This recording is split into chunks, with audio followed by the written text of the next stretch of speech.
बिहार में प्रवासी मजदूरों की घर वापसी लगातार जारी है। सरकार द्वारा घर वापस लौटे मजदूरों के लिए सुविधाएं मुहैया कराई जा रही हैं। अपना काम धंधा छोड़कर जहां प्रवासी मजदूर अपने घर वापस लौटे, जहानाबाद के काको प्रखंड के मानियारी गांव में भी कई मजदूरों की वापसी हुई है। अब उन्हें रोजगार का संकट सता रहा है। सरकार द्वारा मजदूरों के संकट का भी समाधान किया जा रहा है। सरकार द्वारा प्रवासी मजदूरों के लिए रोजगार की मुकम्मल व्यवस्था किसी त्योहार से कम नहीं। कोरोना काल में जहानाबाद लौटे लगभग 15,000 मजदूरों को मनरेगा के तहत रोजगार के अवसर दिए जा रहे हैं, जिनमें से 5,000 लोगों को कंस्ट्रक्शन के कामों में लगाया गया है। साथ ही साथ बिहार से लौटे बच्चों के लिए पढ़ाई की व्यवस्था की जा रही है। इन सभी सहूलतों को पाकर प्रवासी मजदूर काफी खुश हैं। नगर थाना के सामने चाय दुकान था, लॉकडाउन में चाय दुकान बंद हो गया, बेरोजगार हो गए, खाने की समस्या आ गई, तो पंचायत के द्वारा यह घोषणा मिला, हमको आवाज़ मिला कि जो काम करना चाहता है बेरोजगार आके मनरेगा में काम करे। तो हम लोग काम में लगे हुए हैं। कितना दिन से काम कर रहे हैं? 5-6 दिन से कर रहे हैं। अच्छा, तो पहले क्या दिक्कत हो रही थी?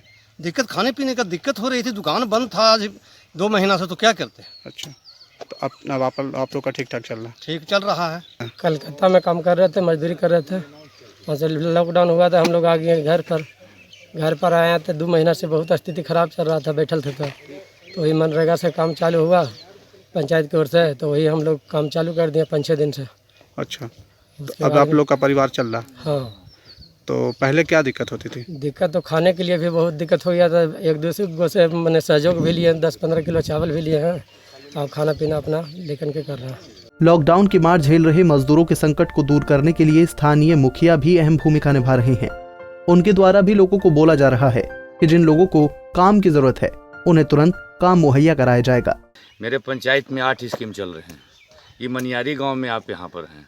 मनियारी गांव में ये स्कीम चल रहा है।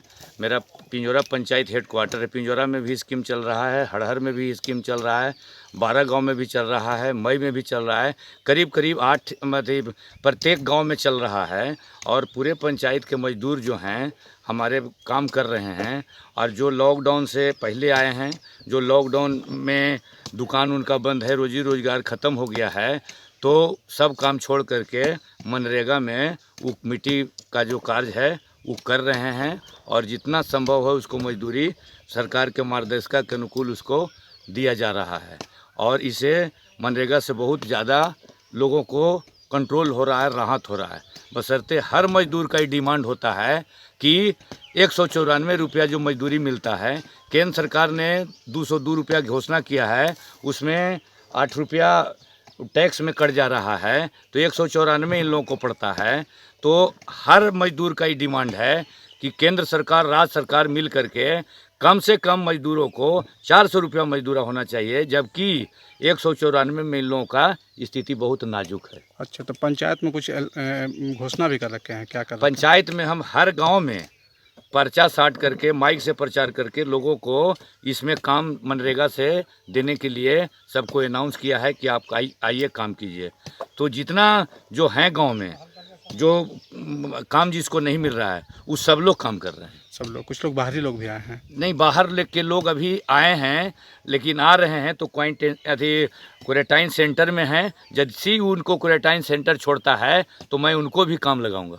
कोरोना संक्रमण को देखते हुए प्रवासी मजदूरों के घर लौटने पर उनकी मेडिकल जांच के बाद उन्हें 14 दिन के लिए क्वारंटीन किया जा रहा है। इन सब के बाद ही उन्हें मनरेगा योजना से रोजगार की सुविधा दी जा रही है। तो प्रवासी लोग, लेबर्स या अन्य जो स्किल्ड पर्सन्स हमारे यहाँ आ रहे हैं, उनके लिए जहानाबाद में फर्स्ट फेज में भी हम लोगों ने ऐसा किया था कि स्किल मैपिंग हम लोगों ने कराया था। और इस स्किल मैपिंग के आलोक में उन लोगों को हम लोग यहाँ पे रोजगार मुहैया करा रहे हैं।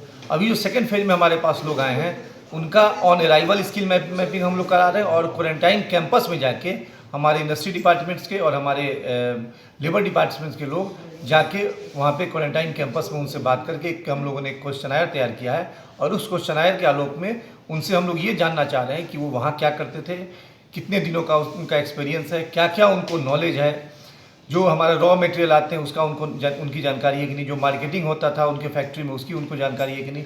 और उनसे वो फीडबैक लेके यहाँ पे हम लोग छोटा छोटा स्मॉल इंडस्ट्री यहाँ लगाएंगे ताकि उन लोग जो लोग काम वहाँ करते थे वही काम वो यहाँ करें। और यहाँ से वो ये भी बताएंगे कि कहाँ उन चीज़ों का वो मार्केटिंग करवाते थे या रॉ मटेरियल कहाँ से आते थे। और साथ ही साथ हम लोग उन्हीं लोगों में से जो ज़्यादा स्किल्ड लोग हैं उनको मास्टर ट्रेनर के रूप में हम लोग डेवलप करेंगे और मास्टर ट्रेनर के रूप में डेवलप करके अन्य लोगों को हम लोग ये कराएंगे। इसके अलावा जो बच्चे आ रहे हैं उन लोगों की पढ़ाई बाधित ना हो, इसके लिए हम लोग तुरंत उन लोगों को जैसे ही हमारे स्कूल्स खुलेंगे तुरंत हम लोगों ने निर्देश दिया अभी ब्लॉक शिक्षा पदाधिकारी को कि तुरंत उनका हम लोग एडमिशन सुनिश्चित कराएंगे और जिस क्लास में वहाँ वो थे उसी क्लास में एडमिशन करा के उनकी जो पढ़ाई है वो हम लोग आगे बढ़ाएंगे। सर ऐसे कितने मजदूर हैं जिनको काम मुहैया कराया जाएगा? अभी तक तो हमने बताया भी था पहले भी आप लोगों को कि करीब 20,000 मजदूरों को हम लोगों ने काम मुहैया करा दिया, जिसमें अकेले मनरेगा से हमारे यहाँ 1300 योजना में 15,000 लोगों को मनरेगा में हम लोगों ने किया है।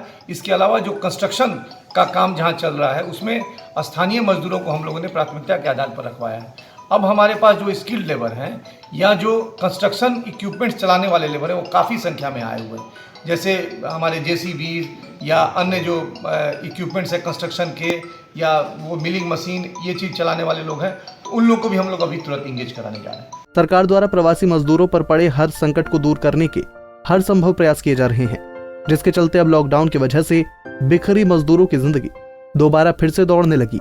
पंजाब केसरी टीवी के लिए जहानाबाद से मुकेश की रिपोर्ट।